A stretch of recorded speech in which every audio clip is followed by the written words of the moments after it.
Empezamos. Bueno, antes que nada, muchas gracias a todos. Estamos comenzando el nuevo periodo del seminario de Física Gravitacional y Geométrica. Este es el primero.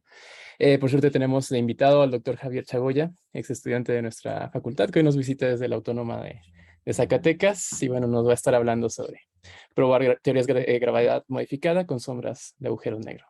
Gracias, Javier. Adelante. Bueno, gracias por la invitación. En lo que estoy hablando voy a apagar la cámara. Déjenme ver cómo hago eso. Ahí está. También luego consume más datos. Entonces, sí, el tema, como bien dijeron, es probando gravedad modificada con sombras de agujeros negros. Son trabajos que estoy desarrollando junto con varios colaboradores. El doctor Carlos Ortiz, profesor ahí en la UAS. Armando Roque, que actualmente es postdoc en la Michoacana. Y varios estudiantes, de hecho aquí me faltaron algunos, que están trabajando en estos temas. Los que están aquí anotados son los que están así específicamente relacionados con lo que les voy a hablar hoy. El contenido, a grandes rasgos, es una introducción y motivaciones para esto de gravedad modificada y buscar pruebas usando observaciones de hoyos negros.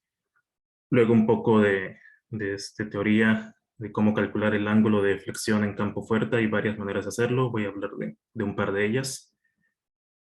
Luego también un poco de cómo construir la sombra de un hoyo negro, pero hay una distinción entre 3 y 4. En ambos se hacen sombras.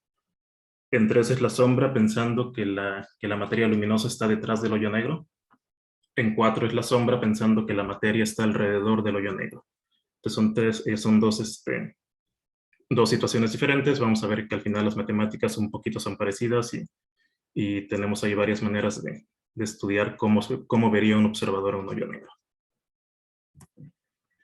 Bueno, entonces para introducción, pues sabemos que la relatividad general concuerda con un montón de observaciones. Se tienen las conocidas como pruebas clásicas, precesión del perihelio, medida con el planeta Mercurio, deflexión de la luz con el eclipse que midió Eddington, corrimiento gravitacional en rojo, el experimento de Paun y Repka que sorprendentemente lo lograron medir en una torre como de 20, 30 metros o algo así. Hasta hace algún tiempo teníamos detección indirecta nada más de ondas gravitacionales. Actualmente ya hay detección directa. Y una como prueba indirecta también del modelo o de la teoría de relatividad es el modelo cosmológico estándar, que está basado en la teoría de relatividad general. Para que funcione, pues es necesario ponerle ahí algunos ingredientes más, que son un sector oscuro del universo, materia y energía oscura, que ese sector, pues estrictamente no tiene ningún problema, es un modelo y funciona, pero sí tiene cosas que uno quisiera entender mejor, como cuál es el origen de esa energía oscura o de la materia oscura, o si esa materia oscura es materia que se puede incluir en el modelo estándar, pero que no hemos encontrado cómo. Pero bueno, a fin de cuentas es un modelo que funciona y predice muy bien la historia evolutiva del universo, salvo por un detalle reciente que es la tensión de H0, que ahí está la gente ahorita trabajando en ver qué hacer con eso. Pero bueno, más allá de ese detalle, al menos nos muestra que a grandes rasgos la teoría de relatividad funciona como base de un modelo cosmológico. Recientemente tenemos también un montón de observaciones directas de ondas gravitacionales con la colaboración LIGO, junto con otras, Virgo, y algunas otras que se me pasan. Esta gráfica, por ejemplo, lo que muestra son, si nos fijamos, ¿cuál se ve bien? Por ejemplo, estas dos de aquí. Estas de aquí nos hablan de un hoyo negro detectado mediante LIGO, bueno, mediante señales de ondas gravitacionales. De hecho, la detección del LIGO fue esta, el resultado de dos hoyos negros, uno de alrededor de 7 masas solares y otro alrededor de 12, colisionan y dan lugar a ondas gravitacionales, y al final el objeto resultante es un hoyo negro de alrededor de 20 masas solares. Entonces LIGO a partir de 2017, 2015 comenzó a hacer este tipo de observaciones. Ha habido hasta ahora 3 periodos de observación que les llaman O1, O2 y O3. El O3 se partió en 2 partes por eso de la pandemia. Y vean cómo ha crecido drásticamente el número de observaciones hasta O3A. son observaciones confirmadas de ondas gravitacionales. O3b son todavía no todas confirmadas, pero pues bueno, igual la tendencia es que siguen creciendo mucho el número de observaciones. Aquí en el eje vertical está el conteo acumulativo de detecciones, en el eje horizontal está el tiempo desde que empezó a operar el LIGO. Entonces tenemos un montón de observaciones de ondas gravitacionales ya. Bueno, un montón son 90, digo, comparado con observaciones cosmológicas todavía es nada, pero ya es un número considerable. Por otro lado, también en el contexto de observaciones directas de lo que pasa con los hoyos negros o lo que pasa cerca de un hoyo negro, tenemos también recientemente observaciones del Event Horizon Telescope, el EHT, que nos muestran lo que le han llamado la sombra de un hoyo negro, que sería esta parte que aparece aquí, pues oscura. Alrededor nos muestran luminosidad debida a la materia que está alrededor del hoyo negro, a los discos de acreción. Vemos también que hay ciertas regiones que parecen más luminosas que otras. Esto nos habla de la rotación del hoyo negro y de diferentes efectos que suceden con los fotones que están por ahí circulando. Recordemos de Schwarzschild, por ejemplo, hay algunas órbitas circulares inestables. Entonces un fotón que está ahí eventualmente va a salir y algunos de ellos eventualmente llegan a cierto observador y es lo que este telescopio está detectando. Estas observaciones, la de la izquierda es M87, la de la derecha es Sagitario A, es decir, en nuestra galaxia.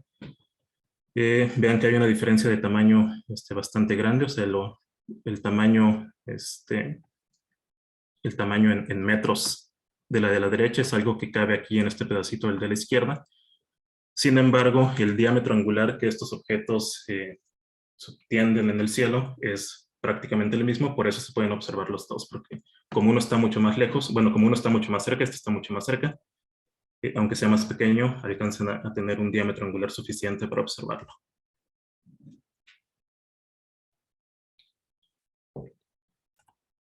Bueno, entonces hasta hace algunos años, antes de que hubiera observaciones tan precisas, tanto cosmológicas como de hoyos negros, uno podía agarrar y proponer un montón de teorías de gravedad modificada con argumentos teóricos, y simplemente el hecho de proponer una teoría pues ya era suficiente para tener un trabajo interesante. Pero poco a poco uno tiene que ir preguntándose un poco más, ok, tengo esta idea, me lleva a esta teoría, y ahora esta teoría de verdad es consistente con las observaciones que ya se tienen o no.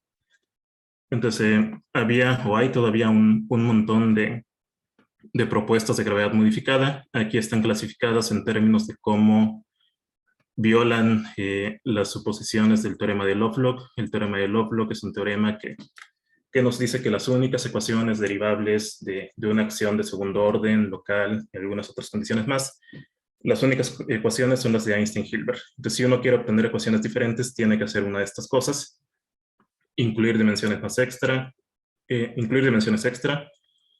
incluir teorías no locales, por ejemplo, donde haya funciones que sean de este estilo, donde lo de aquí abajo es el del Lambertiano. Incluir teorías de orden mayor, o sea, que el lagrangiano tenga derivadas de orden mayor de la métrica, de orden mayor que 2. O incluir nuevos grados de libertad, que podrían ser escalares, vectoriales o tensoriales. Unos de los más estudiados son los escalares. Los ejemplos así prototípicos son precisamente Brans-Dicke. Y luego con el tiempo se fueron haciendo más propuestas de teorías tensoescalares hasta que eventualmente se llegó a redescubrir las teorías de Horndeski. Creo que por ahí de 2009, algo así. Por diferentes argumentos, alguien llegó a una teoría tensoescalar que es la más general con ecuaciones de movimiento de segundo orden. Y luego se dieron cuenta que esa misma teoría ya se había propuesto varios años atrás, en los 70s, por Horndeski. Y todavía este diagrama es de 2013 de Tessa Baker. Después de eso todavía ha habido generalizaciones de estas teorías tensoescalares. Ya la de Horndeski no es la más general. Sí es la más general con ecuaciones de movimiento explícitamente de segundo orden, pero se ha encontrado que hay teorías que a pesar de tener ecuaciones de movimiento de orden mayor que 2, propagan el mismo número de grados de libertad que las teorías tensoescalares usuales, es decir, propagan nada más un grado de libertad escalar. Este es el problema del orden de las ecuaciones de movimiento, no quiero andar mucho en eso. Esencialmente es la inestabilidad de Ostrogradsky que uno puede estudiar en mecánica clásica.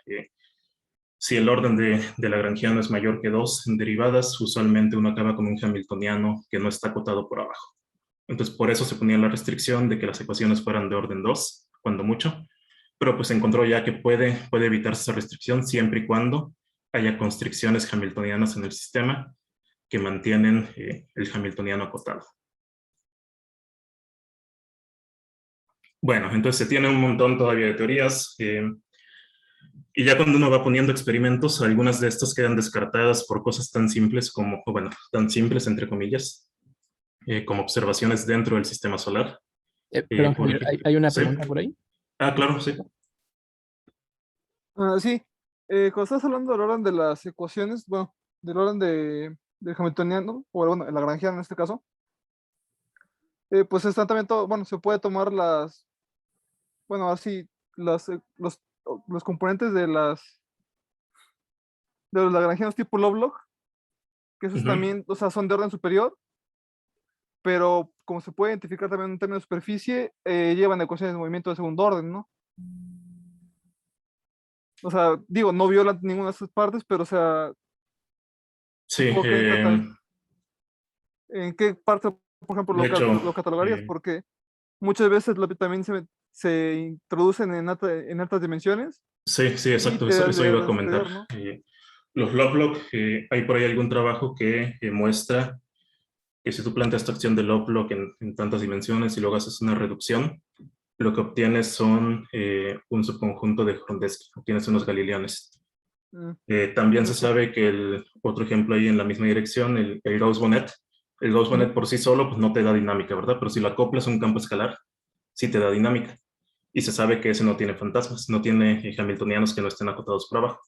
Entonces resulta que ese también es un término, un ejemplo particular de una teoría de Hrondesky. Entonces sí, esta sí incluye ejemplos que parece que no estarían ahí, que no tendrían por qué estar ahí, pero sí los incluye con algunas identificaciones del campo escalar adecuadas.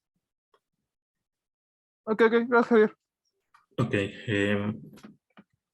Entonces estaba diciendo, por ejemplo, Brans-Dicke se sabe que tiene problemas con observaciones del sistema solar que fijan que el parámetro de acoplamiento ahí sea mayor que 90.000, algo así, o con otras consideraciones quizá lo bajan a 4.000, pero sigue siendo un parámetro que no es natural. Luego, también hay varias de estas que tienen precisamente fantasmas. Ya si uno quiere tomarse en serio esos fantasmas, pues eso ya es un problema. Si no, puede decir, pero es una teoría efectiva y ya. Hay varias más que tienen,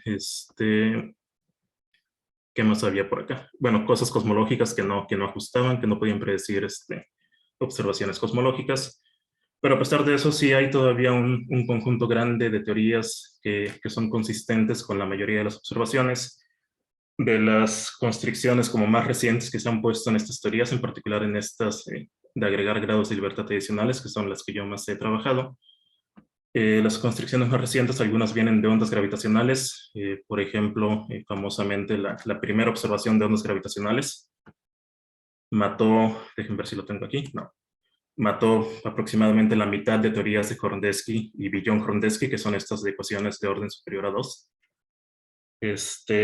Luego se revivieron. Uno también puede decir que esa observación de onda gravitacional pues, es válida en tales escalas y que Billon-Hrondesky está más allá de esas escalas. Entonces, luego uno puede todavía revivirlos un poco, pero en principio ya hay problemas allí con esa primera observación. Con la primera observación de ondas gravitacionales con contraparte electromagnética, aclaro eso. De esas, de hecho, veamos en la figura de antes, de esas hay todavía muy pocas. Todas las que están azul son puramente de onda gravitacional, de LIGO y solamente onda gravitacional. Las que están en morado son observaciones electromagnéticas. Las que están en amarillo, de hoyos negros, las que están en amarillo son observaciones de estrellas de neutrones.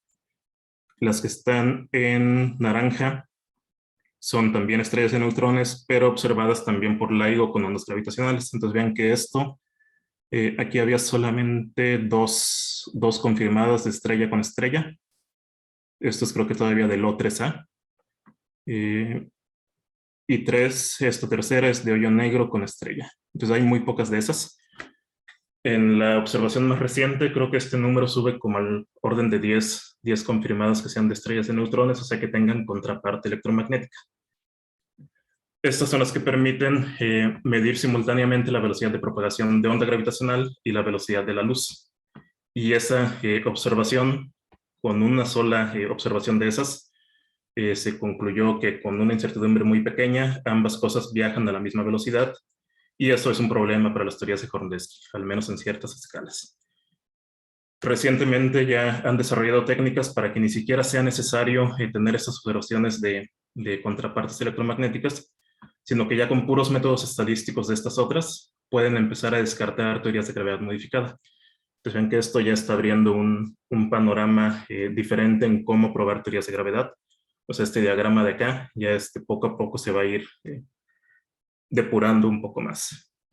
Pero entonces, ¿qué pasa con Horndeski? ¿Cambia la velocidad de propagación de la radiación gravitacional? Sí, en la mayoría de las acciones de Horndeski y de Billon-Horndeski, tú puedes hacer perturbaciones en cierto fondo de la métrica, perturbaciones de la métrica, y en base a esas perturbaciones defines la velocidad de propagación o encuentras la velocidad de propagación de una onda gravitacional. Sí. Y resulta que es diferente a la velocidad de la luz en la mayoría o en un gran sector de las teorías. ¿Sabes si es superlumínica o al revés? Esa es una buena pregunta, depende del modelo, de hecho. Según Ok. recuerdo, depende específicamente del modelo. O sea, es como la velocidad resultante es como una combinación del coeficiente del término quíntico y el coeficiente del término cuártico de la acción. Ah, ok. Gracias. Nada. Bueno, entonces, aún con las observaciones, varias de las que están aquí son de las que he estado mencionando. PPN, que son observaciones en sistema solar, el LIGO, que son por acá arriba. Bueno, este diagrama lo que muestra es como un intento de espacio de parámetros de los fenómenos gravitacionales. Acá tenemos energía potencial y acá tenemos curvatura. Una va como 1 en R, otra va como 1 en R al cuadrado, más o menos, creo, si recuerdo bien. No recuerdo exactamente qué medida de curvatura están usando acá. Pero bueno, el caso es que son independientes, eso se puede mostrar. Entonces tiene sentido hacer un espacio de parámetros con ellas dos. Entonces aquí estaría PPN, aquí estaría LIGO con potencial alto y curvatura alta, hoyos negros. Acá hoyos negros supermasivos, por ejemplo, los que está observando el EHT. Acá están observaciones cosmológicas y lo que es interesante ver en este diagrama es que hay una región de acá para acá, de la parte cosmológica a la parte donde empiezan los fenómenos astrofísicos, donde no tenemos observaciones. Y esto motiva a pensar en teorías de gravedad modificada que tengan un mecanismo mediante el cual escalas de estas sean muy parecidas a relatividad y escalas de estas difieran de manera que no sea necesaria la constante cosmológica para explicar estas cosas. Entonces eso es lo que hacen varias de las teorías tensoescalares y tensovectoriales, incorporan mecanismos de apantallamiento que permiten recuperar predicciones del sistema solar a estas escalas. Aquí estaba lo de las teorías descartadas. Entonces ya con lo que he dicho hasta ahora, vemos que en estos tiempos tenemos dos maneras relativamente nuevas de probar modelos de gravedad. Uno es con ondas gravitacionales, que es otro de los trabajos que estoy haciendo en un tema diferente, y otra es con observaciones directas de la región cercana a un hoyo negro. Desde un lado es LIGO, del otro lado es el Event Horizon Telescope y proyectos asociados. Entonces, con ondas gravitacionales, un ejemplo del poder de esas observaciones para descartar modelos es esto de acá. Todo lo que está en rojo son teorías que quedaron descartadas por la observación de que la velocidad de onda gravitacional es prácticamente igual a la de la luz. Entonces, por ejemplo, todo el sector cuártico y quíntico de los galileones queda descartado. Un modelo de FAB4, que era un modelo interesante de Horndeski, porque se comía la constante cosmológica. Ustedes podían poner en la acción una constante cosmológica y no aparecía en la métrica. Entonces la solución seguía siendo Schwarzschild, aunque hubiera constante cosmológica en la acción. Entonces era interesante porque pues, permitía tener una constante cosmológica grande en el universo, como la que predice teoría cuántica de campos, y no echar a perder las soluciones de Schwarzschild que tanto nos gustan aquí cerca. Pero bueno, lamentablemente este también quedó descartado. También modelos de Horndeski provenientes de poner una simetría de Sitter también quedan descartados. Este modelo de Gauss-Bonnet dinámico también. Entonces ahí, esos son algunos ejemplos. De hecho, nada más hay varios sectores. En general, todo esto, el sector cuártico y quíntico, quedó descartado. De Billon-Horndeski igual, hay varios sectores que quedan descartados. Veamos lo que sobrevive. Lo que sobrevive son, digamos que los más sencillos, relatividad general, quinta esencia, que pues es nada más ponerle un término cinético mínimamente acoplado al lagrangiano. K-esencia, que es cambiar un poquito el acoplamiento de ese campo escalar. Bueno, cambiar un poco el término cinético más bien, no cambiar el acoplamiento, sigue siendo mínimamente acoplado, pero es en vez del término cinético una función del término cinético. Brans-Dicke, que es pues de los prototipos que ya se han estudiado mucho. Esta es otra, esta sí no recuerdo bien qué hace. Y en Billon-Horndeski hay un sector que también sobrevive. Es un sector que está relacionado por transformaciones disformes a teorías de Horndeski de acá, a teorías que son las más sencillas de Horndeski, que nada más incluyen los términos de orden 2 y de orden 3. Entonces, bueno, hay teorías que se van o que empiezan uno a dudar de ellas debido a esa observación. Hay un gran sector de teorías. Otra observación, y que es de hecho en la que más voy a hablar en el resto de esta plática, son las sombras de hoyos negros y una manera sencilla de ver cómo esto pone constricciones en las teorías de gravedad es esto. Digamos que esto es la observación, lo que está ahí en rojo. Lo que está en azul es el diámetro del anillo de fotones, que esencialmente está aquí, se aproxima aquí por lo que está en rojo. Entonces lo que está en azul es el diámetro del anillo de fotones que se predice en la teoría de Einstein en relatividad general. Entonces vemos que aquí coincide bastante bien. Del lado izquierdo es lo que se predice para el anillo de fotones cuando la gravedad es más débil cerca del horizonte. Podría ser el caso en alguna modificación en la teoría de Einstein-Hilbert. Y del lado de acá es lo que se predice cuando la gravedad es más fuerte cerca del horizonte. Entonces ya dependerá de qué teoría de gravedad modificada estén usando. Dependerá si van a caer acá, donde es más pequeña esta predicción, o acá cuando es más grande. Pero lo interesante es darse cuenta de que sí afecta cómo es la gravedad, sí afectan estas predicciones que, aunque todavía no tengan mucha precisión, pueden comenzar a probarse ya con las observaciones que se tienen. Una pregunta, ahorita que dices anillo de fotones, ¿eso implica que estas observaciones están pensadas con el agujero negro incorporando momento angular? O sea, ¿son Kerr? Bueno, sí son Kerr, pero de hecho el tamaño del anillo de la esfera de fotones no varía mucho si consideras Kerr o Schwarzschild, al menos no para los parámetros de rotación que se están observando. Entonces, de hecho, la predicción, se me olvidó decirlo, la predicción es con Schwarzschild. Sí, justo lo pregunto más bien por la palabra anillo o esfera, porque supongo que depende de la simetría, ¿no? En un caso será Sí, esfera sí, y en sí. otro. Ok. Sí, ahí quizá abusé de la palabra. Podemos Sí, decir la esfera de fotones. Y si gracias. la predicción es con Schwarzschild, entonces es la más sencilla y vean que sí da una aproximación razonable. Bueno, entonces voy a enfocarme en el resto de la plática en esto de sombras de hoyos negros y cómo probarlas con teorías de gravedad modificada. Entonces vamos a ver algunos métodos para calcular estas cosas y aplicaciones a ciertas teorías. Entonces comencemos con deflexión de la luz en campo fuerte. ¿Eso qué significa? Significa que tenemos aquí en negro un hoyo negro y estamos pensando en una fuente que está lejos detrás del hoyo negro. Aquí lo estoy poniendo por simplicidad alineada con el observador que está acá en verde. Entonces, si viene acá este rayo de luz, por ejemplo, viene por acá. Si el parámetro de impacto es suficientemente grande, pues simplemente pasa, se desvía y dependiendo también de cómo sea ese parámetro de impacto, puede ser que llegue aquí al observador. Va a haber otros rayos que vengan por acá y que no lleguen nunca al observador, pero bueno, aquí estamos dibujando los que sí llegan. Entonces viene este, se desvía y ya llega para acá. Pero si pasa mucho más cerca del hoyo negro, entonces hay diferentes cosas que pueden pasar. Una sería como este de acá. Viene, se queda aquí dando algunas vueltas, como que se queda en una órbita inestable, y luego alguna perturbación llega y lo manda y llega otra vez al observador. Si pasa mucho más cerca, también podría pasar, eso creo que no está representado aquí, pero podría pasar que quede atrapado y simplemente ya no llegue al observador. Entonces ven que para ciertos parámetros de impacto va a haber fotones que no lleguen, entonces eso luego lo vamos a traducir en esto de la sombra del hoyo negro. Para otros parámetros de impacto va a haber fotones que sí lleguen y va a haber algunos que van a llegar nada más con una pequeña desviación aquí y otros que van a llegar después de dar algunas vueltas. Para el observador, de hecho, pues no es tan fácil darse cuenta si el fotón llegó así nada más o si estuvo dando vueltas aquí y luego llegó para acá. Para eso tiene que estudiar con qué ángulo llegó y con eso saber más o menos de qué parámetro de impacto viene y con eso reconstruir la geodésica y entonces sí puedes saber qué hizo ese fotón, puedes saber si estuvo aquí dando vueltas o si nada más se desvió una vez.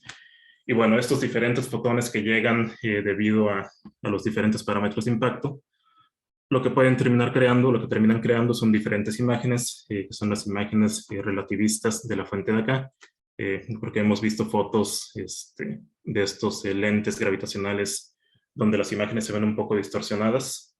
Bueno, eso es precisamente el resultado de los efectos que están pasando aquí. Ahora, ¿cómo estudiar esto? ¿Cómo estudiar el ángulo de deflexión cuando algo pasa muy cerca del hoyo negro? Entonces esto, si uno se aproxima mucho a la esfera de fotones, si uno cae en la esfera de fotones, el ángulo de deflexión simplemente diverge. El fotón se queda ahí dando vueltas en principio indefinidamente. Aquí pensemos que no hay alguna perturbación que lo saque. En principio se queda ahí dando vueltas indefinidamente, entonces ya lo que uno entiende por eso es que el ángulo de deflexión diverge cuando algo cae en la esfera de fotones. Entonces cuando algo cae cerquita de la esfera de fotones, no diverge, pero tiende a ser algo divergente. Entonces lo que hizo Bosa hace ya algunos años fue proponer un tratamiento analítico para el ángulo de deflexión donde separa el ángulo, alfa, en una parte divergente y una parte regular. Y esas dos partes las puede calcular analíticamente. La parte divergente es esta de acá, ven que esto efectivamente diverge cuando B es igual a BC. Y la parte regular es esta constante de acá. Entonces lo único que hay que hacer para calcular el ángulo de deflexión en campo fuerte es calcular estas constantes de aquí, que ahí en el formalismo está dado cómo se calculan. Y estas constantes dependen solamente de XM, que es el radio de la esfera de fotones. Entonces si uno tiene una métrica, la métrica que quieran, bueno, el tratamiento de hecho está hecho para simetría esférica. Entonces si uno tiene una métrica simétricamente esférica, simplemente calcula el radio de la esfera de fotones y con eso puede calcular estos C1 y C2 y así encontrar el ángulo de deflexión. Ahora, las cantidades observables que serían interesantes son las siguientes. Magnificación, que es la razón entre la imagen que quede, la imagen más externa, en esto que les decía que se crean imágenes múltiples. Entonces, la razón entre el tamaño de la imagen más externa y el tamaño de todas las demás. Dejen ver si puedo rayar aquí. Sí. Entonces va a haber una imagen por acá,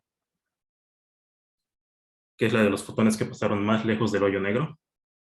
Y luego los que pasan más cerca se van a ir acumulando por aquí. De hecho, en las cuentas uno se da cuenta que la mayoría se acumulan cerca de una región pequeña. Entonces, por eso solamente se fijan en dos cosas, en la que está más lejos y en dónde se acumularon las que estaban más cerca. Entonces, con estas dos cosas definen esta razón, que es la razón de la magnificación de estas dos. Entonces, tiene que ver con la luminosidad y todas esas cosas. Entonces, son cosas que se observan y uno puede calcularlas también. Vean que queda dado por el coeficiente C1. Entonces, el C1, que calculamos con el radio de la esfera de fotones y algunas técnicas aproximadas, se relaciona con esta cantidad observable. Y la otra cosa es la separación entre las imágenes. O sea, la separación entre esta y esta, la separación angular. Esa igual queda dada en términos de C2 y C1. Entonces, de nuevo, si no tiene la métrica, puede calcular estas cosas y puede calcular ese observable. Entonces, la receta, así a grandes rasgos, es dada una métrica, calcula el radio de la esfera de fotones, calcula C1, calcula C2, calcula los observables y compara con la observación precisamente. Entonces probamos esto en cierta teoría. Aquí estamos agarrando una teoría de Billon-Krondetsky. Igual no quiero detenerme mucho en detalles del modelo. Es término cinético, término de Einstein-Hilbert. Este G4 es esto de acá, entonces este me recupera el término de Einstein-Hilbert. Y aquí un acoplamiento no mínimo con el campo escalar. Sx pues es parcial mu de phi, parcial mu de phi.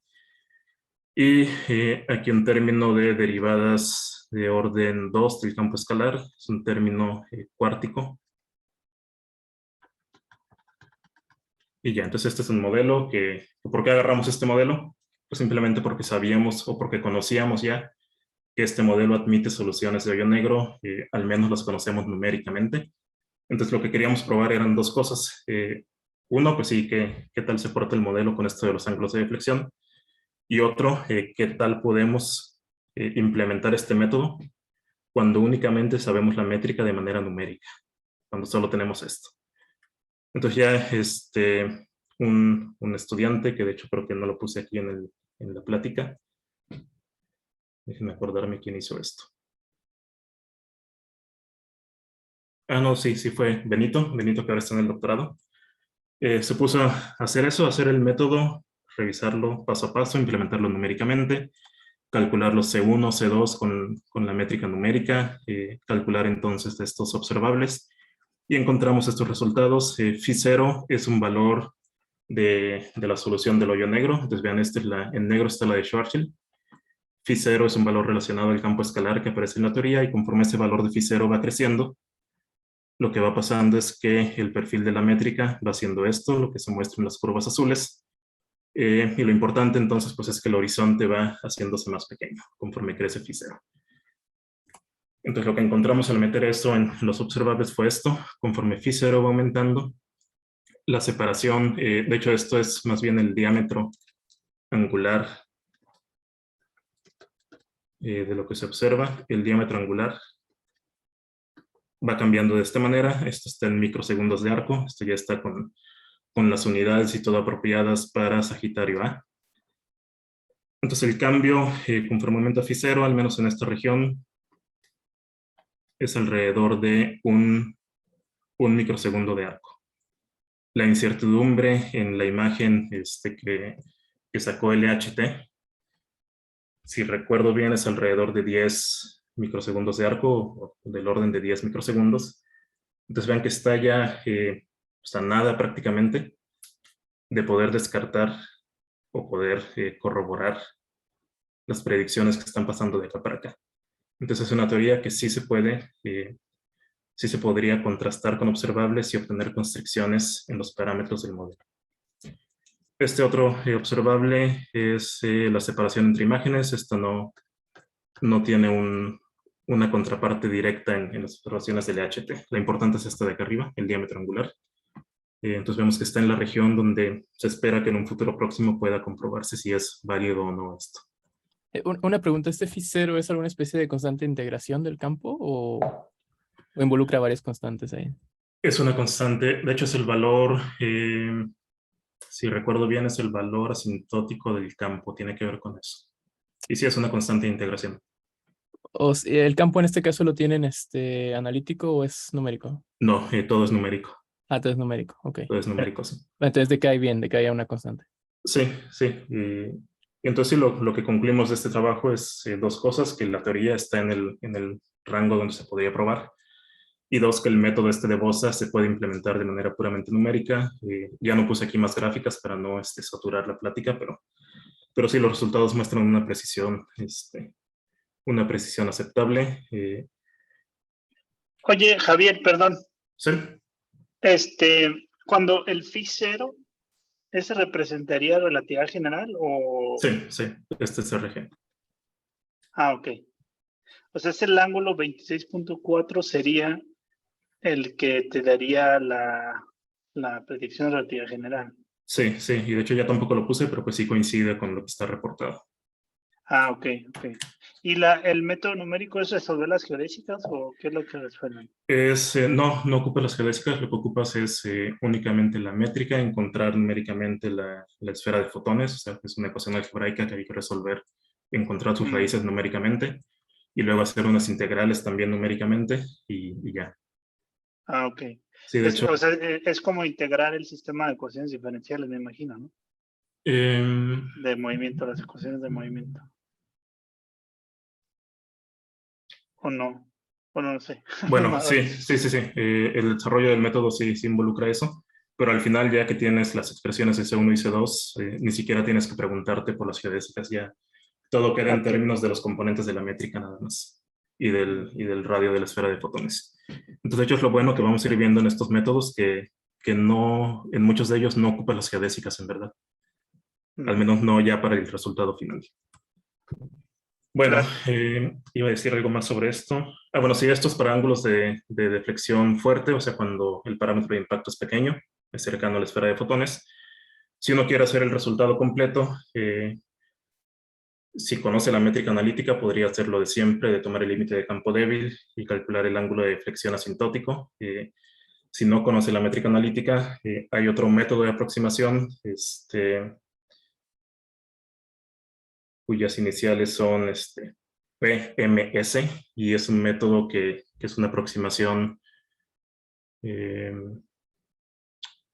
digamos que en el espíritu de lo que sería una aproximación de Fourier para una función, que no la aproxima cerca de un punto, sino que va construyendo poco a poco una aproximación global, y ya les da el ángulo de deflexión. Entonces eso también lo probamos, que numéricamente se puede calcular el ángulo de deflexión para cualquier valor del parámetro de impacto.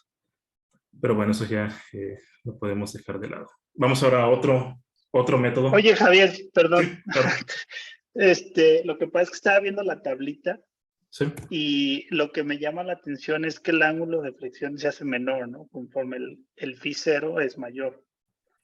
Bueno, de hecho, este teta es el radio Bueno, el teta. sería el radio de esto. Exacto, es lo que estaba pensando. Eso significa que vas a estar en el weaker gravity near Exacto. horizon, ¿no? Sí, estaríamos en esa parte de donde la gravedad es más débil cerca del horizonte. O sea, metes esa teoría con ese campo y lo que te genera es gravedad más débil. Sí. O sea, no sé si sea algo contraintuitivo que tengas un grado de libertad mayor, pues, o sea, tengas un campo escalar y a lo mejor uno pensaría que tienes más como más componentes, ¿no? Sí, pues debe tener que ver con el signo de la contribución de ese Ajá, escalar exacto. a la potencial gravitacional. Sí, a lo mejor es lo que pasa con las teorías de quintesencia, ¿no? Que Sí. te generan una repulsión. Sí, Eso también sucede, Ok. eso también sucede en la escalarización, que contribuye como un taquión, entonces disminuye la energía de manera global. Ok. Ok. Sí, pues de hecho sería, no sé si ya está hecho, pero sería también interesante estudiar la escalarización de estos objetos.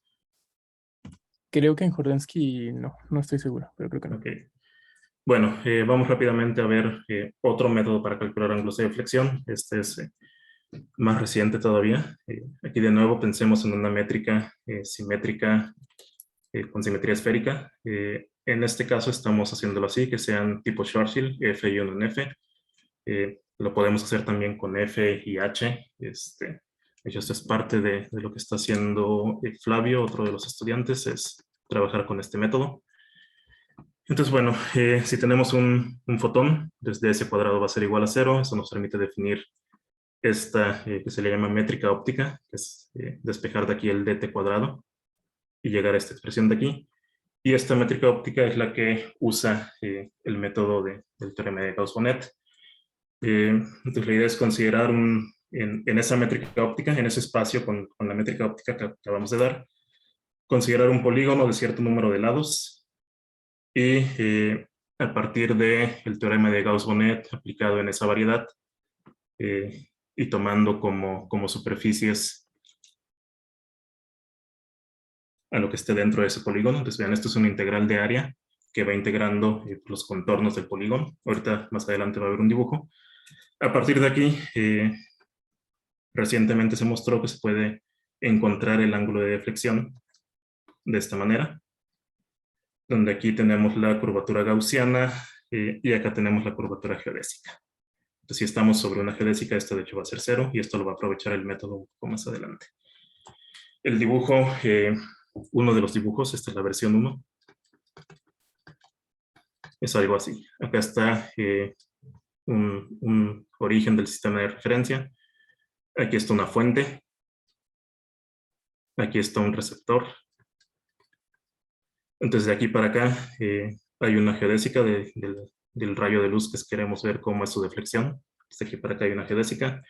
Luego traza también una geodésica de aquí para acá. Este traza otra geodésica de aquí para acá. Estos son puntos arbitrarios, pero digamos que lejanos. Nos vamos lejos de la fuente. Y entonces esta va a ser una geodésica prácticamente en la métrica que le llaman métrica de referencia o métrica sin perturbar. Es decir, cuando la masa es igual a 0, cuando estás muy lejos de la fuente. Entonces, a partir del teorema de Gauss-Bonnet aplicado en esta figurita, es como se definió acá arriba el ángulo de deflexión. Esta es la versión 1. Versión 2, que es la que vamos a utilizar, es considerar esta figura. Ahora tenemos aquí esta ya no es la fuente, este es ahora nada más un observador más. Este es otro y este es otro. Ahorita vamos a ver por qué. Entonces tenemos aquí una triangulación de observadores. Estos mandan geodésicas. De acá para acá, de acá para acá y de acá para acá. Y están en el espacio-tiempo debido a cierta masa. Podemos pensar que la masa esté donde sea, si quieren acá. Entonces ya es un espacio-tiempo curvo debido a la presencia de alguna masa o quizá debido a la presencia de una constante cosmológica. Porque esto de hecho va a ser válido incluso para espacios asintóticamente de Sitter. Entonces ya calculan esto. Luego, por otra parte, se van al espacio-tiempo plano y calculan lo mismo en ese espacio-tiempo. Y más que espacio-tiempo plano, es espacio-tiempo de fondo. Y nos vamos a referir por eso al espacio-tiempo sin masa. O sea, lo único que nos interesa es ver la contribución de la masa a la deflexión. Entonces, al comparar la deflexión cuando hay masa y la deflexión cuando no hay masa, ahí es como definimos el ángulo de deflexión, que sería todo esto de acá. Entonces, ahora lo que tenemos definido como la diferencia de estas dos, una en la geometría con masa y otra en la geometría de fondo. ¿Y por qué un triángulo? Pues la motivación para esto son los experimentos que se espera realizar en varios años más quizá. Por ejemplo, LISA, que pretende ser precisamente un interferómetro ahí triangulado. Entonces, con lo que haga LISA, aunque no sea su objetivo, con lo que haga LISA se podría probar el ángulo de deflexión utilizando esta ecuación de acá. Bueno, entonces, ¿qué se ocupa? Se ocupa estas geodésicas. Entonces, aquí sí tenemos que ver la ecuación de las geodésicas.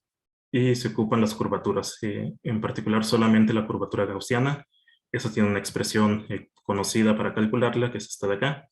Y solamente depende de los componentes de la métrica. Vean que es la métrica que le llamamos arriba métrica óptica.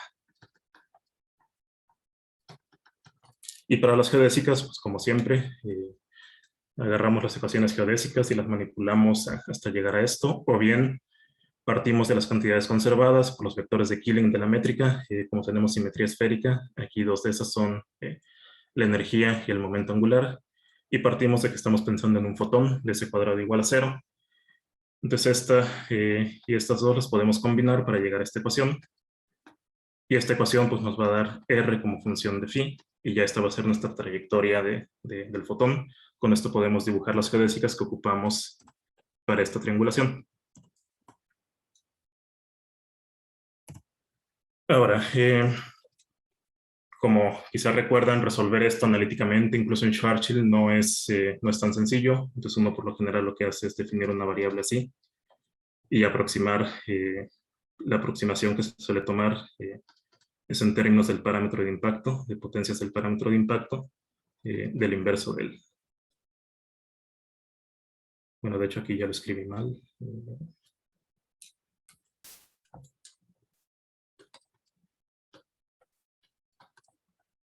U0 más 1 en B, U1 más 1 en B cuadrada, U2, etc. Entonces, analíticamente se puede calcular esto, o bien pueden agarrar esta ecuación y resolverla numéricamente. Pues las dos funcionan, al menos en los casos que hemos hecho. La curvatura ya habíamos dicho que aquí está como se calcula, entonces ya está todo. Aquí hay algunos resultados preliminares. Aquí lo que estoy mostrando es el ángulo de deflexión, el cociente entre el ángulo de deflexión en una métrica de Hornodesky y el ángulo de deflexión en una métrica de Schwarzschild. Y lo que nos parece interesante de esta gráfica, acá tenemos la masa. Conforme aumenta la masa,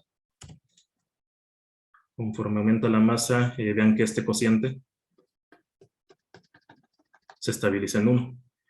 Y esto nos gusta porque una de las razones principales para considerar teorías tensoescalares y teorías de Hornodesky, más bien una de los requisitos principales que les mencioné hace rato,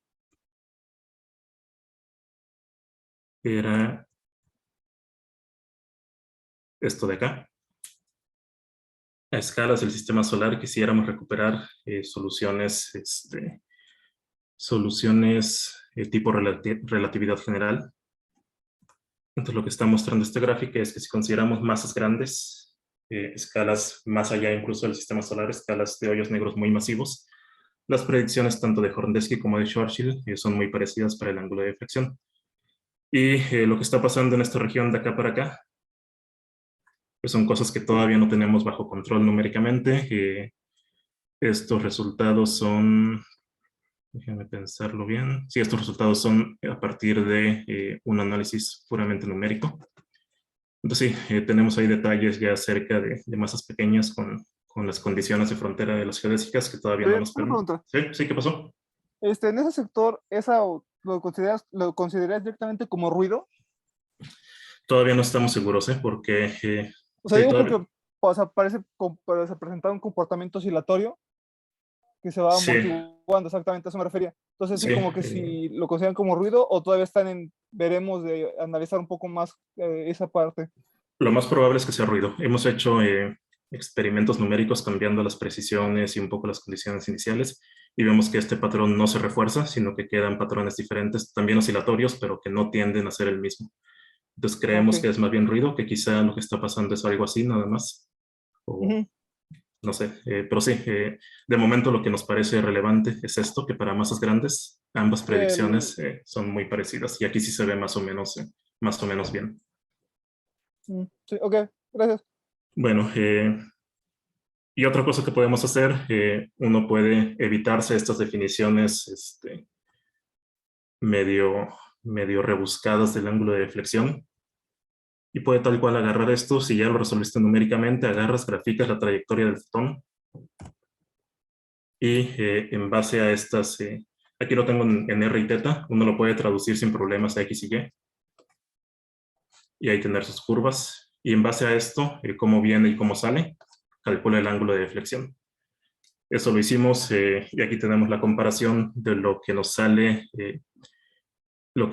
con este método que es también numérico puramente, de calcular los ángulos de deflexión así, de la manera más sencilla posible, comparado con lo que sale del método analítico que involucra resolver la ecuación de las geodésicas con la aproximación de 1 en B y usar el teorema de Gauss-Bonnet.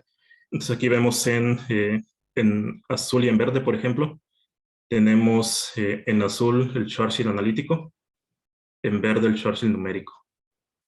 Igual en naranja tenemos el Hornodesky analítico y en rojo el Hornodesky numérico. Entonces vemos que ambos métodos dan resultados bastante consistentes. El problema principal con el numérico es que no nos deja llegar hasta acá en los ángulos, precisamente porque el radio tiende a diverger. ¿Qué usaste para el desarrollo numérico, Javier? Esto se está haciendo en matemática nada más, puro matemática. Sí. Entonces es genial que lo numérico esté tan cerca de lo analítico, ¿no? Sospechosamente genial. Sí, sí, demasiado, pero bueno, qué bueno, ¿no? Bueno, tenemos que decir también que aquí estamos eligiendo los parámetros de impacto, de modo que la gráfica se vea lo mejor posible. Hay una constante aquí que definimos también en base a la solución analítica y que lo usamos en la solución numérica luego como parte de las condiciones iniciales. Entonces ahí estamos checando todavía paso a paso lo que hicimos, a ver si no estamos haciendo trampa. pero no, parece que todo es pues así como está aquí. Yo pienso, Javier, que a lo mejor si utilizas C o C++, a lo mejor sí te deja ir a ángulos más pequeños.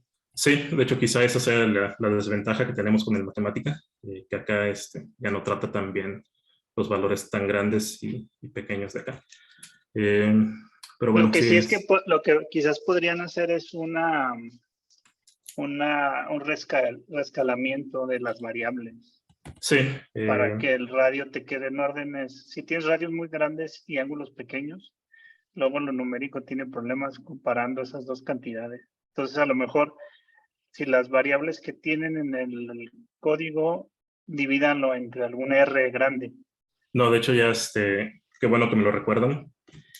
Estos resultados son precisamente con esos rescalamientos. Aquí no lo hemos Ok. traducido a unidades físicas. Ok. Cuando el estudiante lo intentó poner en unidades físicas, ahí sí No. todo, Sí, se sí. ve, se ve el contorno de la figura, todavía se ve bien, pero tiene muchos Ujú. puntos que se salen, un punto por acá, puntos por acá y así. En promedio se ve que el contorno de la figura sigue siendo el mismo. Pero sí, eso es lo que nos falta, de hecho, es traducirlo ya a unidades físicas. Estas están rescaladas, se me olvidó ponerle acá que esto está rescalado y esto está rescalado. Sí, es un dolor en Sí, entonces eso por eso del se ve también. rescalamiento. Sí. Sí. Bueno, entonces, espérame, Gosponet, pues es otra manera que tenemos disponible para calcular ángulos de deflexión y que nos permite, hasta ahora hemos llegado hasta aquí nada más, calcular ángulos de deflexión. ¿Cómo vamos de tiempo? ¿Me dan 10 minutos más? Sí, no hay ningún problema. Adelante. Sale. Entonces vamos ahora a las imágenes más impresionantes para pláticas. Y ahora sí es sobre cómo ir creando la sombra de un hoyo negro. Entonces, en esta sección estamos pensando en sombras debidas a que hay materia luminosa detrás del hoyo negro, es decir, acá están poniendo una fuente de materia, perdón, una fuente de materia luminosa. Aquí está el hoyo negro, entonces hay fotones que vienen de acá. Igual algunos van a desviarse nada más un poco y van a llegar a algún lado de esta parte de acá. Algunos van a estar dando vueltas y luego van a salir y van a llegar por acá, etc. El del lado izquierdo es una representación de lo que pasa en Kerr. El del lado derecho, perdón, en Schwarzschild. El del lado derecho es una representación de lo que pasa en Kerr. Y lo que vale la pena rescatar de estas gráficas es que en este caso pues, nos queda algo circular y acá nos queda algo que se empieza a achatar de un lado de manera antisimétrica. Entonces vamos a ir viendo cómo llegar a esto. ¿Sí? ¿Qué pasó? Tengo una pregunta. Sí. ¿Qué tan importante debe ser la perturbación? Digamos, lo que yo entiendo es que tú tienes este fotón y entra en una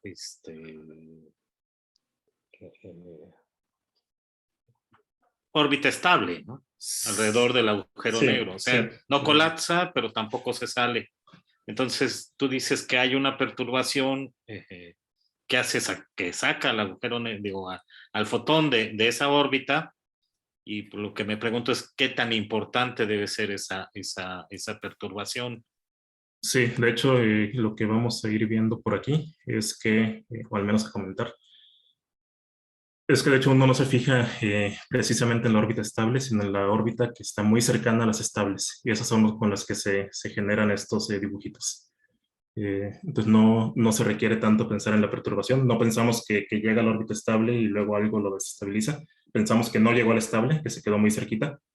Entonces se quedó muy cerquita y sí llegó al observador después. Ah, ok. Entonces tú puedes como tener como un límite Sí, exacto. de las estables, ¿no? Exacto. Y a partir de ahí es donde tú empiezas a analizar la trayectoria del fotón. Sí. Muy bien. Bueno, entonces la hipótesis de trabajo para estudiar esto es que estas figuritas de acá cambian, y es una hipótesis que yo creo razonable, cambian cuando el hoyo negro ya no es Schwarzschild o ya no es Kerr, sino que tiene o bien un campo adicional, un campo escalar, un campo vectorial alrededor, o bien una modificación a la métrica debido a esas teorías de gravedad modificada. Este es trabajo que está haciendo otro de los estudiantes. Bueno, esta gráfica no, esta gráfica la tomamos de un paper. El desarrollo que voy a mostrarles a continuación es trabajo que está haciendo otro de los estudiantes, Benito también, el que pasó de la maestría al doctorado, y sigue trabajando en esto. Entonces vamos a ver las geodésicas en vacío. Las podemos obtener a partir de esta ecuación de acá, de este lagrangiano. Uno hace el principio variacional y puede obtener a partir de ahí la ecuación de las geodésicas. Si pensamos en una partícula sin masa, además tenemos esto de acá, donde lambda es un parámetro afín. Recordemos que aquí no podemos usar el tiempo propio si es sin masa, entonces tenemos esta ecuación. Si uno le hace ahí como en mecánica clásica y pasa de lagrangiano al hamiltoniano, puede escribir esto. Y si ahora usa lo de Hamilton-Jacobi, que H lo escribe así, aquí hay una convención de signo. Estamos siguiendo una referencia de Carter, que usa esta convención de signo aquí para H igual a parcial de eso respecto a lambda, y los momentos los puede escribir así.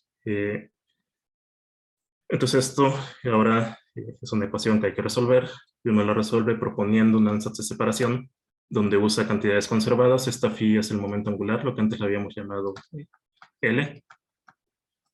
Siguiendo pues, el método de Hamilton-Jacobi, propone el ansatz de esta manera, donde esto es una función únicamente de teta y esto es una función únicamente de r. Entonces sustituye esto en esta ecuación de aquí, y a pesar de que aquí hay un cuadrado de estas derivadas, resulta que la ecuación resultante es separable. Y eso es un punto que hay que tratar con cuidado cuando uno estudia otras métricas.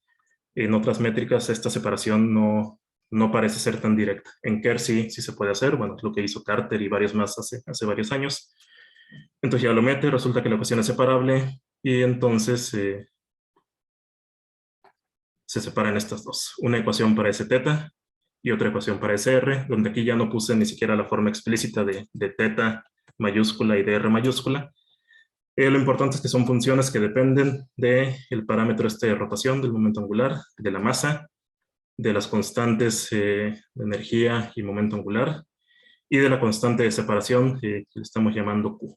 La constante que surge para separar esta ecuación diferencial le estamos llamando Q. Entonces ya llega a esta ecuación.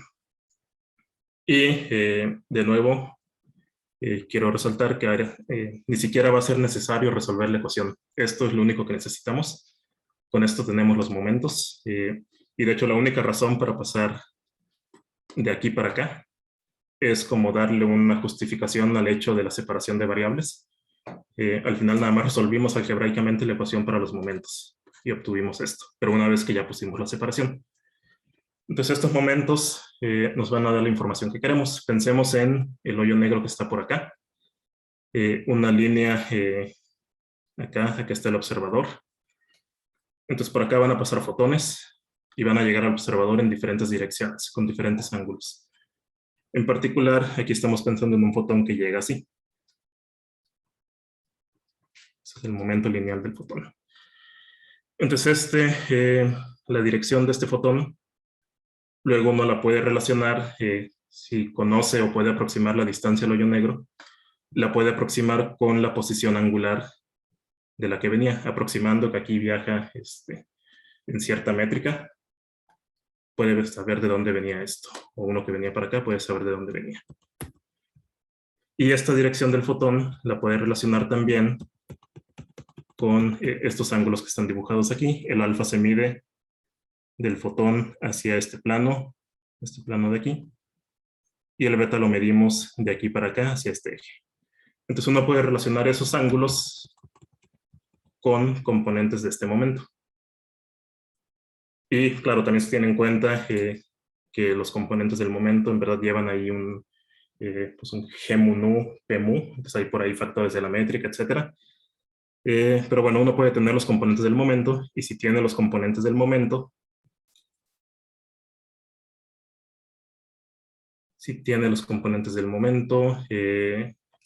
a ver, déjenme ver.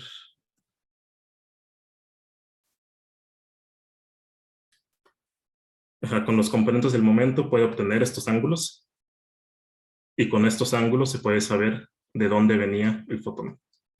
Y los componentes del momento, aquí los tenemos. Aquí y aquí. pues tenemos componentes del momento, podemos saber los ángulos, por lo tanto podemos saber de dónde venía ese fotón. Pues aquí están de hecho los ángulos, ya en términos de los momentos, resulta ser nada más estos cocientes. Y van a depender de R, o sea, desde dónde viene el fotón, del ángulo θ y de los parámetros A, mu, las constantes de integración, perdón, las constantes conservadas, las cantidades conservadas y la constante de separación. Pues en particular nos interesan los fotones, esto tiene que ver con lo que preguntaba Cuauhtémoc. Los fotones que están muy cerquita, aquí ya no lo puse detalladamente, son los que están muy cerquita de las órbitas inestables. Entonces uno agarra las ecuaciones de las geodésicas y para ciertos valores de los parámetros se va a dar cuenta que solamente va a haber órbitas de estas para ciertos valores de los parámetros y en cierto rango de la coordenada radial. Esencialmente esto tiene que ver con el parámetro de impacto. Entonces, pues no cualquier parámetro de impacto me va a llevar a órbitas de este tipo y no cualquier valor del momento angular y de la energía me va a llevar a órbitas de este tipo. Entonces va a haber cotas en este y en el valor de esta R. Y ya después de considerar eso, se encuentran estos resultados. El ángulo alfa queda dado de esta manera, donde lambda depende de este R, y este R debe estar en los rangos donde existen órbitas de este tipo para las energías que se estén considerando. Igual eta depende de ese R, entonces ya uno tiene estas expresiones que dependen esencialmente del parámetro de impacto, de los parámetros de impacto, y de la energía y el momento angular. Entonces con esto tiene alfa y beta, y con esto puede reconstruir la imagen de dónde venían estos, y cómo se ven para el observador. Y así llega a imágenes de este tipo. Esto es, por ejemplo, poniendo el observador en el plano ecuatorial. Y aquí lo que estamos cambiando es el parámetro de rotación. Si es muy pequeño, que sería el caso de la gráfica que está en morado, la gráfica esencialmente es un círculo como Schwarzschild.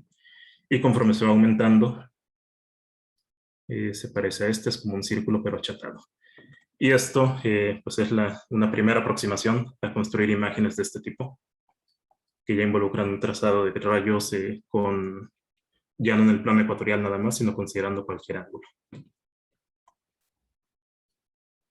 Entonces, bueno, esto todavía, bueno, aquí hay otros ángulos de observación. Vean, por ejemplo, si el observador está más arriba, en pi sextos, todas empiezan a verse un poco más circulares. De hecho, si el observador está justamente arriba, todas se ven circulares como si fueran Schwarzschild.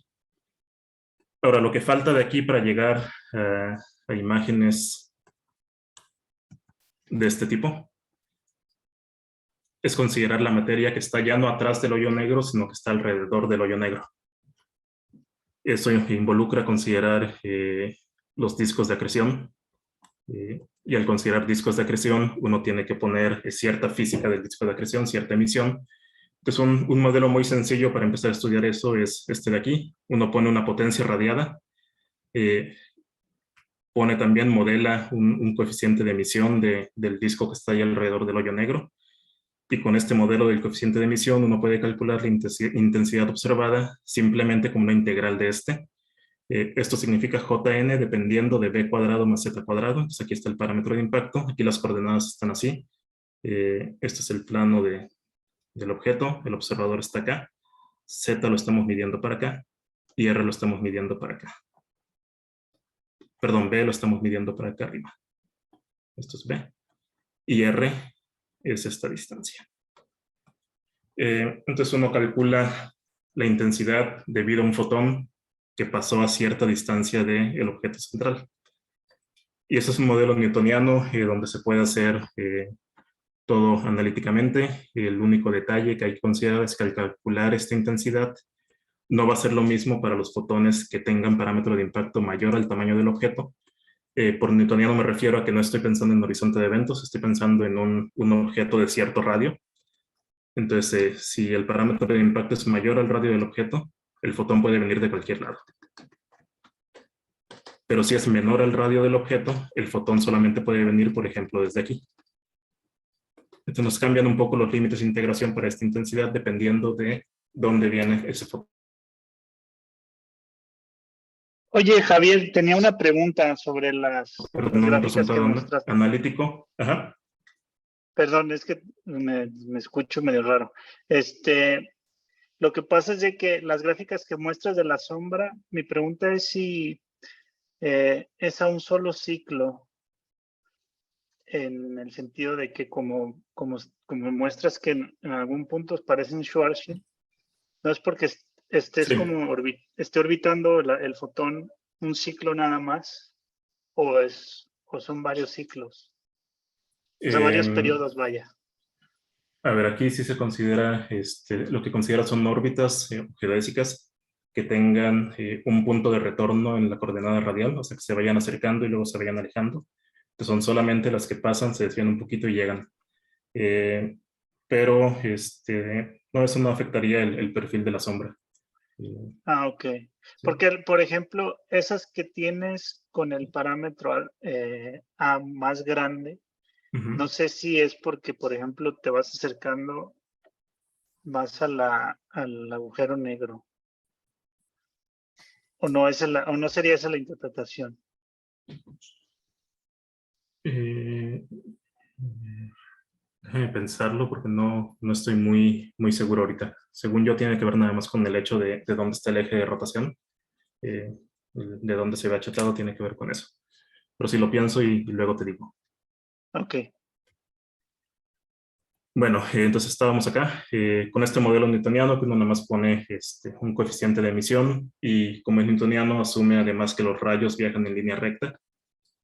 Entonces ya puede calcular imágenes de este tipo. Aquí es muy sencillo, nada más poner estas ecuaciones para la intensidad observada que dependen de B y Z, graficarlas en 2 dimensiones y esto es lo que se vería. Si uno quiere hacerlo más realista, pues entonces tiene que considerar un espacio de Schwarzschild y aquí hay algunas cosas que entran en juego. Uno, que las distancias, tiempos, etcétera, que estas son relevantes para proponer una potencia y una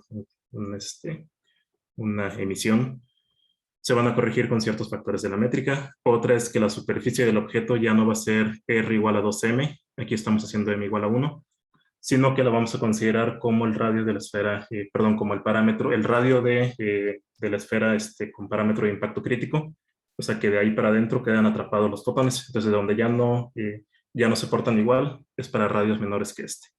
Entonces el límite de integración que les comentaba acá, que tiene que ver con el tamaño del objeto, ahora tendría que ver más bien con el parámetro de impacto crítico. Y el otro cambio pues, es que los fotones ya no van a viajar en líneas rectas, entonces ya se vuelve más complicado seguirlos, por lo tanto se suele hacer o se hace con métodos numéricos, con resolver numéricamente la ecuación de las geodésicas. Y bueno, si uno hace eso, de hecho el efecto más grande que se ve aquí es debido a que está considerando el radio del parámetro de impacto crítico. O sea, el tamaño de esta sombra tiene más que ver con esto que con todo lo demás que les puse aquí arriba. Y esto en lo que afecta es más bien en la intensidad. La intensidad de emisión de estos es como la quinta parte de la intensidad que uno tendría en el caso newtoniano. Pero entonces lo que vemos es que a grandes rasgos el newtoniano sí nos sirve para probar algunas cosas quizá. Por ejemplo, una de las cosas que se suelen suponer para hacer pruebas de la ley de gravitación es que el potencial no sea 1 en R, sino que sea 1 en R a la 1 más epsilon. Siguiendo el mismo modelo newtoniano, uno encontraría gráficas de este tipo para las sombras.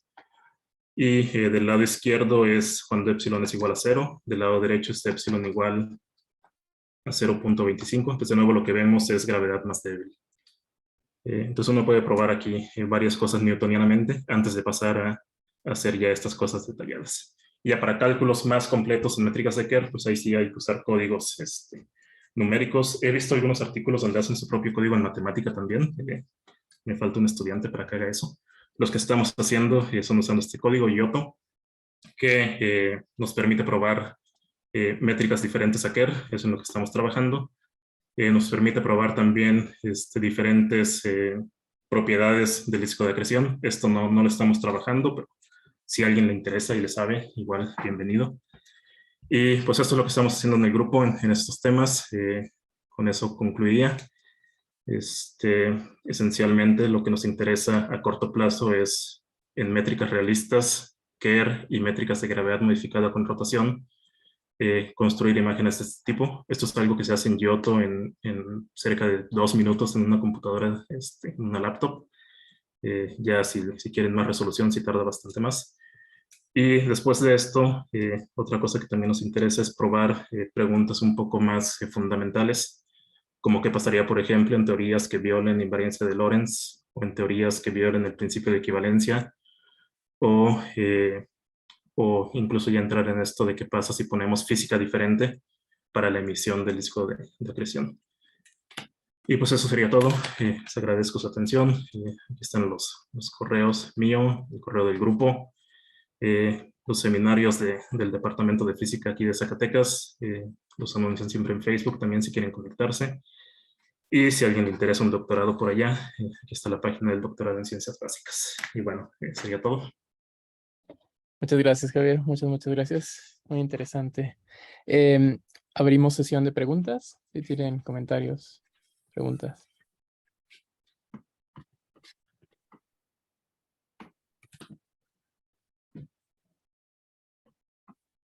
Si Oye, no, Javier, una pregunta.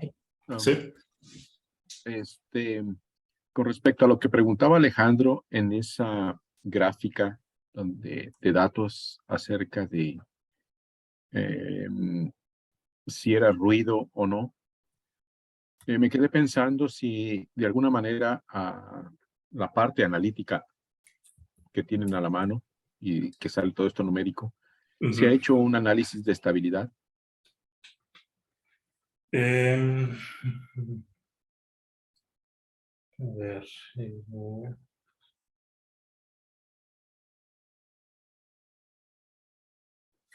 No se ha hecho. Déjame pensar por qué no lo hemos hecho.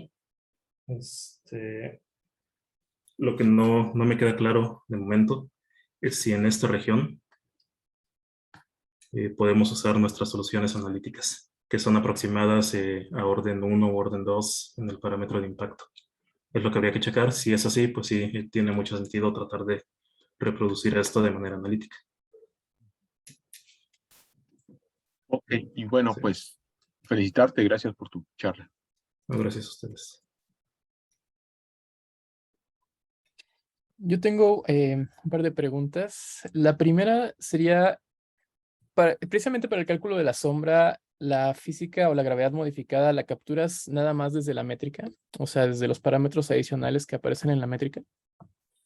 Hasta ahora sí, y eso es una de las cosas buenas que quitamos una teoría de gravedad modificada que respete el principio de equivalencia, que varias de ellas son así. No tienes que modificar nada en los métodos que se conocen, nada más pones la métrica diferente y ya.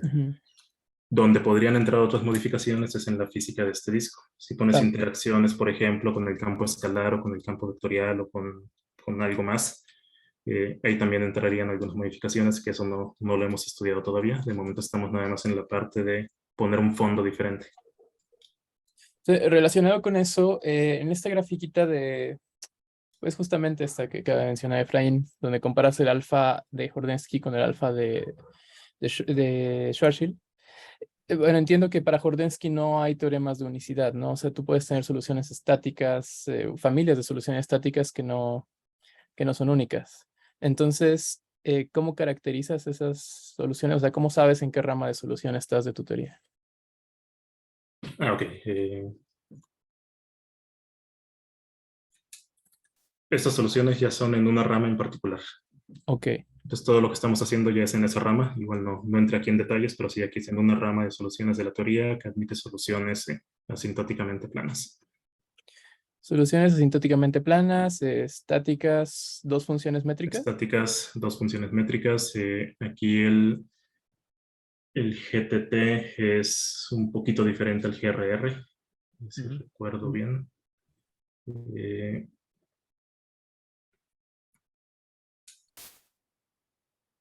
Y de hecho, son soluciones, en este caso, localmente asintóticamente planas, lo que significa que tienen un un déficit angular.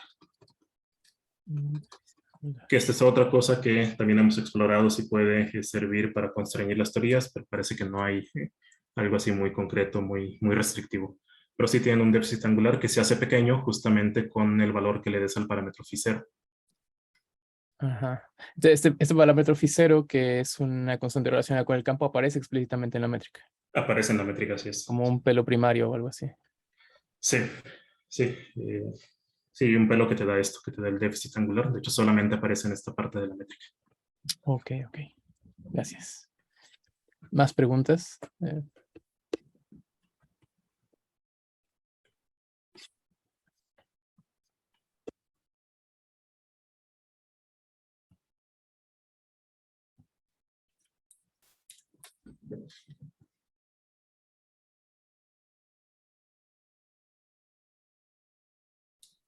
Bueno, si se animan... Yo tengo una última pregunta. Bueno, una última, sino, bueno, de tantos que he preguntado.